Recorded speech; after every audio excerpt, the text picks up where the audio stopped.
इसी तरह खूबसूरती, रिश्ते से पहले, रिश्ते के बाद, शादी के 3 साल बाद, शादी से पहले। मुझे पता है आप मेरा बहुत ख्याल रखेंगे।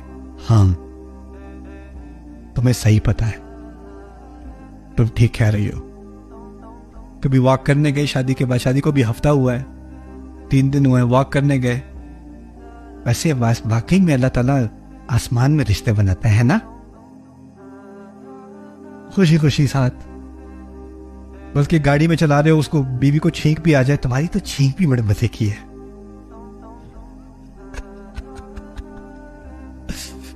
कभी पैदल चल रहे हो, वो थोड़ा सा बीवी फिसल जाए थोड़ी सी, ओ, तुम ठीक तो हो, तुम्हें कुछ नहीं होना चाहिए। 6 साल गुजर गए, 6 साल गुजरे, वॉक करने गए, फिसल के गिर भी गई। अच्छा उठ जाओ, बहुत हो गया। तो नहीं, रिश्तों में भी क्या होता है, रिश्ते पीले पड़ने शुरू हो जाते हैं।